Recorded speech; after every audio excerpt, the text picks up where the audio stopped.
The next question we're going to take is from Nurlain Siddiqui. Assalamu alaikum, and thank you for your question. A question of two parts. The first one, Jahangir Khan Sahib, if I could come to you with. This is about naming children after prophets in particular. But the questioner sort of puts it as such that quite often, yes, names are given and they reflect the Arab or the Arabic origin of that name. And an example he quotes is Yaqub. And his question is quite a simple one. Instead of Yaqub, can we name within, as Muslims, someone Jacob? Based on the fact that maybe there's a preference for the name Jacob over Yaqub, but not for any other reasons, I suppose. Well, there's no Islamic reason against it. Mm-hmm. It's the same name. It's just being pronounced in the English fashion.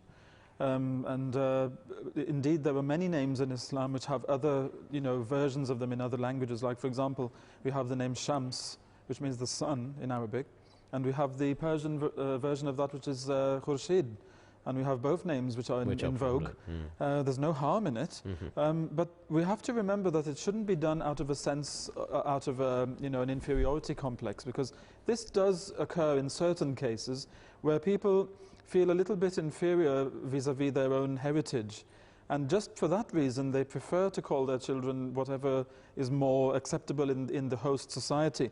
That would be wrong. Mm-hmm. One should, of course, be proud of one's heritage, and there's absolutely no reason why, Jacob should be better than Yaqub. There's no reason, really. So as long as the intention is good, then there's no harm. Mm-hmm. You have most of the Prophet's names have English versions of them. There's absolutely no harm in that at all. Okay. I mean, it's something which is coming. I mean, again, Daniel becomes Daniel, Mikhail becomes Michael.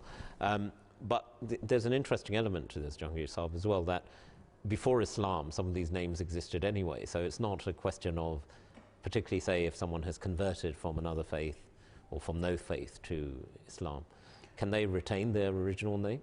Well, that's another aspect, isn't it? I mean, it's not. It doesn't refer to the names of the prophets here. Yeah. But obviously, all the names that are well known in Islam came from before Islam. Mm-hmm. They're pre-Islamic names.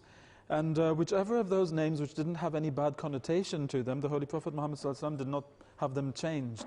On the other hand, if there were any names which had a connotation of idolatry to them, he would change those names. Or if the names were, for example, derogatory in any way, he would also change those names to give dignity to the people.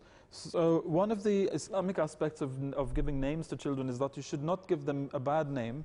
As the Prophet Muhammad ﷺ himself said, give good names to your children, because those are the names they will be called by on the Day of Judgment. So would you like your children to be called in front of everybody with a name which is derogatory, for example, or which has some bad connotation to it? You wouldn't. And neither would the child, of course, which is even worse for the child, perhaps.